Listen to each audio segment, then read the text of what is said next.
Good day. Nice to see you. You're not seeing me, but thank you for the sentiment. It's good to be here. All right, thank you. And I'm grateful for, I admire your work very much. And we admire all of yours. You are doing a splendid job of creating a physical reality that is unique, energized, very creative. A lot of fun if you want it to be. Do you want it to be? Yes. Are you living your highest excitement every moment that you can? Hesitation usually means no.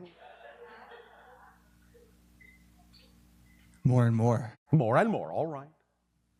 The more you allow yourself to know that that's your natural state, the more you will choose to act as if that is true on all the things that contain the highest amount of passion and the highest amount of excitement that present them to you as opportunities every moment. Yes? Yes. All right.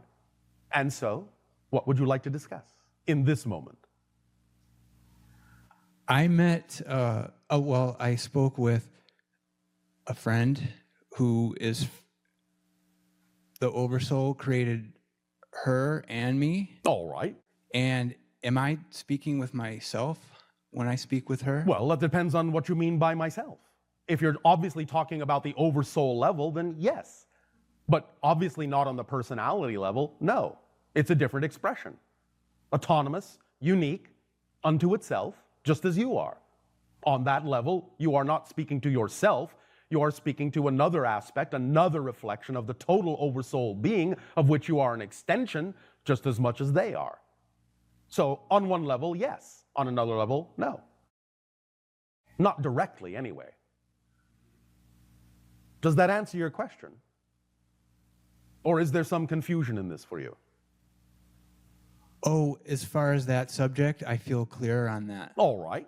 Mm-hmm. Is there confusion somewhere else? Yeah. I feel confused. About today. what? I don't And know. of course, first of all, remember, watch your definition. Confusion. Co-fusion. Can be a positive thing, and if you look at it and define it that way, you will experience it in a positive way. What are you confused about? What's going on and how I'm creating my reality and feeling overwhelmed. Overwhelmed. Overwhelmed. Oh, all right. Would you like to simply feel whelmed? That sounds like a improvement. All right. Again, let's start with your definitions.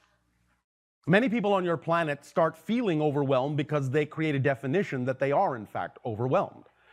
But if you allow yourself to, again, understand that your excitement is not only the driving engine, but the organizing principle in your life, and if you act only first on whatever is the most exciting thing that presents itself to you that you're capable of acting on, taking it as far as you can, till you can take it no further, with no expectation of what the outcome should be, and then when you can take it no further, looking around for the next thing that contains the highest amount of excitement and acting on that next, and the next one, and the next one. Your life will automatically be organized in the correct amount of things you need to do on any given day. Whatever you don't have time for, by doing it that way, at the end of the day, you don't need to do. Because excitement is the organizing principle and will show you exactly what amount of actual time is needed to do any of these things. It will regulate it automatically. And whatever you don't have time to do in any given day, when you're done doing that, you don't need to do that day. And if you just keep doing it that way, every moment, starting with acting on whatever is the most exciting thing, no matter what it is, that you're capable of acting on more than anything else, with no expectation of where it will lead, and you just keep doing that, your life will unfold in a very automatic, very effortless, very easy way that will allow you to feel completely at balance with your rate of unfoldment. And then you will simply not feel overwhelmed or underwhelmed. You will be perfectly whelmed. Does that make sense? Yes. Does that feel correct to you? Feels correct to me. Are you willing to live your life that way? I am. Are you sure? I have a question about that. All right. What is your question? Here it comes. I'll wake up in the morning and Yeah. I'd rather do something else instead of go to work. What would you rather be doing? One moment. First of all, there are different ways to look at this, and here's where your discernment comes in. Okay. Many of you will realize that you have chosen to do things that are not representative of your preference. You do things, you choose things that are not compatible with the vibration of your true passion. And then you realize that something else is, and you'd rather do that.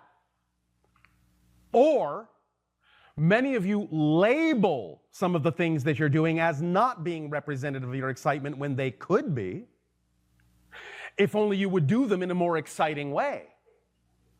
So you always have to first have the discernment. When you say, this is not exciting and this is, first check yourself and have the discernment to say, is this truly more representative of my excitement than this? Or am I simply defining this in a way that prevents me from seeing how exciting it could be? Check that first. If you truly determine that this is not exciting, really, truly not vibrationally compatible with your preference, then at whatever rate you're comfortable, stop doing that and start doing what is. At the same time, again, the important line is at whatever rate you are vibrationally comfortable making that transition. Some people can do it in the snap of a finger, as you say.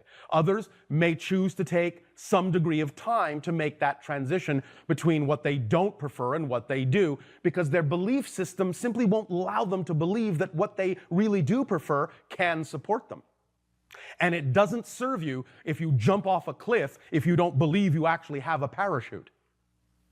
So make sure that you can take whatever time you believe you can take to act to the best of your ability on your highest excitement whenever you believe you are able to do so. And bit by bit, you'll prove to yourself over time, whatever amount of time that feels correct for you, you'll prove to yourself that whatever is most exciting for you can support you if you will relax your definitions about the way in which you believe you need to be supported.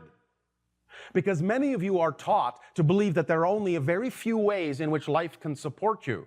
And by limiting the ways in which life can support you, you close all the other doors through which other kinds of support could come. But by allowing yourself to know that at whatever rate you're comfortable acting on your highest joy, and if you're willing to simply allow that support to come in any form that the higher mind knows it really needs to come for you, then you will be given the proof very clearly that what excites you can support you in all the ways you truly need to be supported in life, and bit by bit you will gain the confidence to do that more and more and to do that less and less. Does that make sense? Absolutely. Does that help you? Very much. Quite. All right. All right. Then enjoy. I shall. Okay. Love you, Bashar. And our unconditional love to you as well.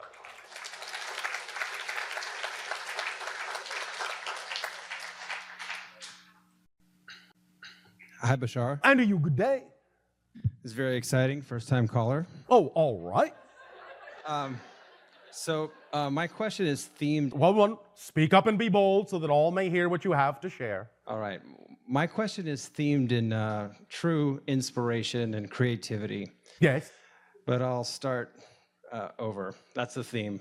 The theme. So all right. a handful of friends and I muse on this generalized anxiousness. We like to call it like a slow pull anxiety. It's gentle, but it's there. All right. And it can sometimes thwart taking action on creativity and, Yes, and it can. cause a lull. Yes. You understand what anxiety is? Sure. Well, yes. Do you? Well, it's a perception because this Well, is yes, but how is it actually created? What's the physics of it? it is a physical reality. What's the physics of it? It's a reflection. What's the energy physics? Unknown. All right. You have one energy, yes? You are a 100% energy. You understand that? Yes. Not 95, not 110, 100%. You have belief systems, definitions in your personality structure. Your energy is flowed through, filtered through those definitions that you hold on to as true. If you have what we call a negative definition, a negative belief, and that's not a value judgment, it's an observation that negative energy is separative, segregative, disconnective, and positive energy is integrative, expansive. You understand that? Yes. So if you're flowing your energy through the filter that is dominated by a negatively oriented belief, which thus by definition would be out of alignment with your true core, which is positively oriented, your energy will be experienced physically in the form you call anxiety, fear. If you thus then flow that energy through positive beliefs, it will be experienced by the polarity you call excitement, joy, and love. Right. So, by having the experience called anxiety, the very first thing when you understand how this mechanism works, the very first thing that you will realize is, if I'm having that experience to any degree, that must mean that my anxiety is showing me, is reflecting to me, is making it conscious within me that I have an unconscious definition, an unconscious belief that's out of alignment with who I actually prefer to be. So I would ask myself, thus then, the next step being the question, what would I have to believe is true about my relationship to the situation in which I'm experiencing anxiety in order to have that experience? What would I have to believe is true about myself in this experience, in this relationship? And if you thus then allow that answer to come in any number of ways, either through synchronicity or meditation or what have you, you will find out one way or another what that definition is you're holding on to unconsciously. You'll make it conscious. And once it is conscious, once you've identified it, you will realize that because it's out of alignment with your true self, that it is something you probably picked up on the way from your family, friends, society, that somehow for some reason you bought into as true. But now that you've identified it as belonging to someone else, you will see that if it's out of alignment with your true core, it will appear nonsensical. It will appear illogical. It will appear clearly to have nothing to do with who you actually know yourself to be, and you'll drop it. And thus then once you change it and drop it and let it go, that energy that you were filtering through the negative belief will now filter through the positive side, and you will have transformed your energy from the experience of anxiety to the experience of excitement. Right. Drop what's not yours, as you said. Exactly. Earlier. Okay. But you have to find out what it is that's not yours. Because if it remains unconscious, you can't work with it. It's important to identify it. All right. But that's all it is. That's the physics of it. All right. That helps me understand. All right. Anything else? Yeah, I came here with my good friend Oliver. We've known each other Oh, for a all while. right. We were swimming with dolphins Hello, today. good friend Oliver. Strangely. Strangely? Why is that No, strange? we were swimming with dolphins today, and then we saw some projected on our technology here tonight. All So right. it was a fun coincidence. But It's aside a from that, synchronicity. Okay. There are no accidents, you know. None. It's all an orchestration on some level. There are no accidents. Noted. So anyway,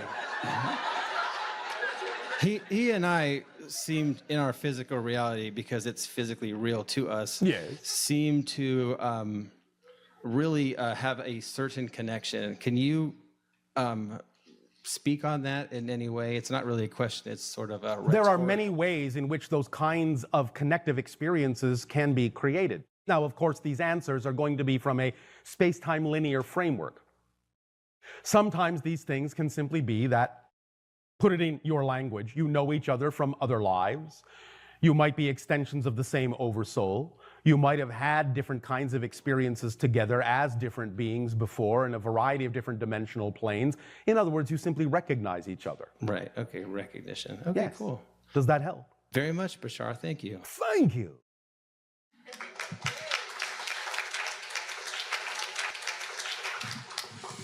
Hi, Bashar. Andy, you good day. Good, thank you so much. Speak up and be bold. Yeah, sure. Actually, this is for my good luck that this is the first time I'm here, and All I got right. a chance to ask a question. I'm not sure if you have spoken about this. question I have. That's all right. Yeah. For you, it is the first time, Right. and it is us also the first time in this unique conversation. So That's it doesn't right. matter whether we have spoken of it before. We have never spoken of it this way to you before. Yeah, that's right. Actually, my question was related to the Big Bang. I wanted to know how you explain it, and I asked my question that how do you explain Big Bang? How it happened? The idea is what we call or refer to in our ancient language as the prime radiant.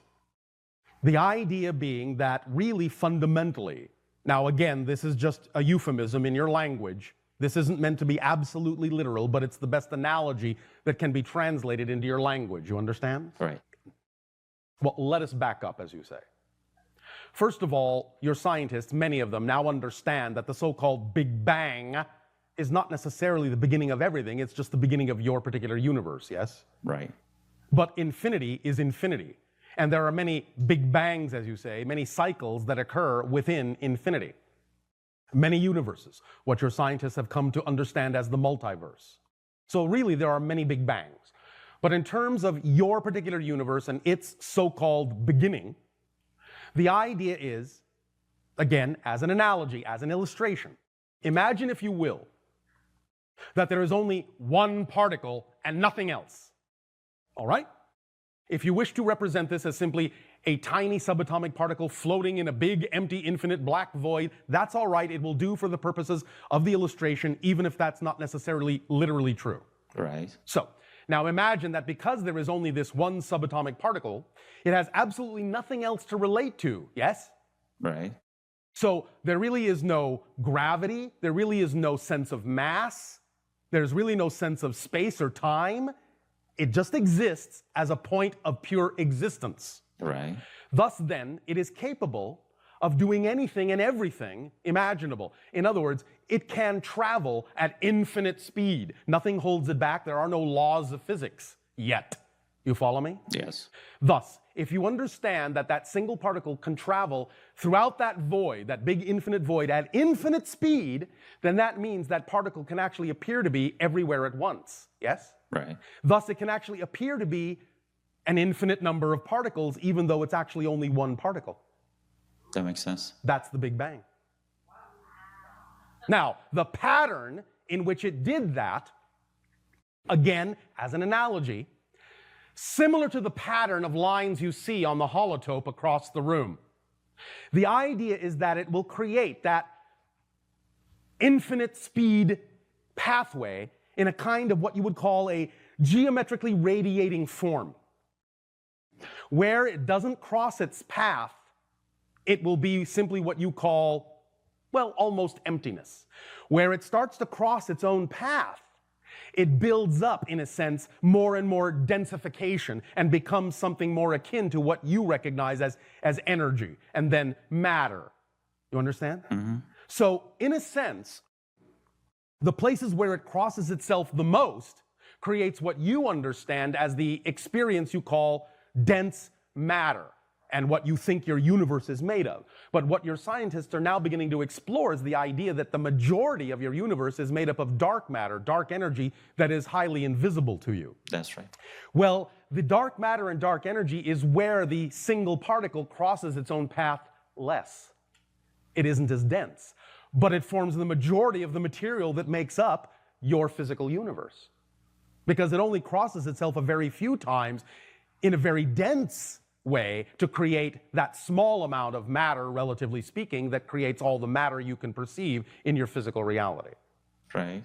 Understand? Yes. And that's also what creates the idea you call gravity and all the forces. In that sense, it is actually interconnected because, in a sense, it's like a web.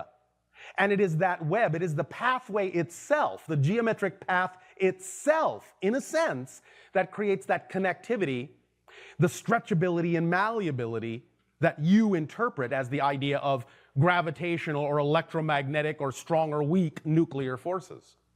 Does that make sense? Yeah, sure. Yeah, sure. All right. So here is the question that who triggered this movement for having an infinite space in an infinite? There is no beginning. Means what happened? Some people are saying that God triggered this. Existence only has one quality: to exist. Remember, time is subject to existence. Existence is not subject to time. Time is a creation within existence. Therefore, existence itself is timeless and has no beginning and no ending. It just is. It's just the now.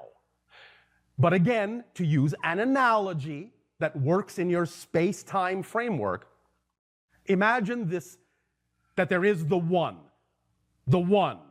that everything is, but in the state we call the one, there's no reflectivity, there's no self-awareness, it doesn't know itself. But because it does contain everything, it also contains the idea of that which it is, shall we say, not, so to speak. Thus, then, that creates the first separation, the first difference, the first reflection. Right.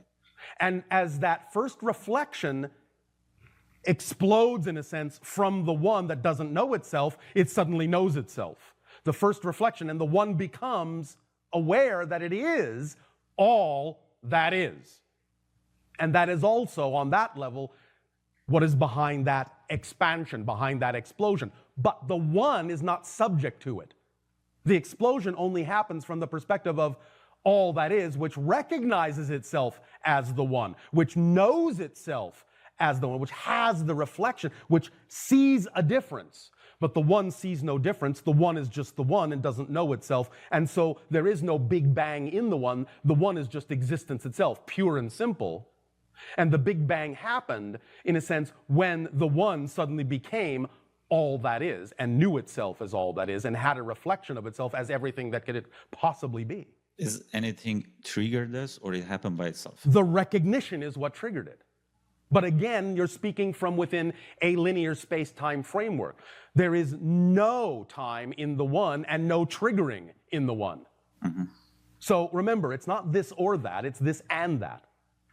Within the idea of things that get triggered and things that have beginnings and endings, overriding that and containing that is simply existence, the one, to which those ideas simply don't apply. So triggering can occur within the one, but the one cannot be triggered because the one just is. Doesn't know anything else. Is not subject to beginnings and endings. There's nothing outside of it. No beginning, no ending. Those concepts don't apply to existence. They don't apply to the one. They only exist within the one. And to your knowledge, is the galaxy or Your whatever, galaxy? we can say the bigger aspect of it, whatever you want to call it, is it expanding or shrinking, or what is happening about the whole universe? You know your universe is expanding, but that's just your universe. How about others? There are others that are expanding, there are others that are shrinking, there are others that are static. And are these in parallel worlds, your minutes, or in the same, what we think, or you're You talking would about consider them to be parallel realities. parallel realities? Got it. Does that help you? Yeah, makes sense. Thank you. Thank you so much.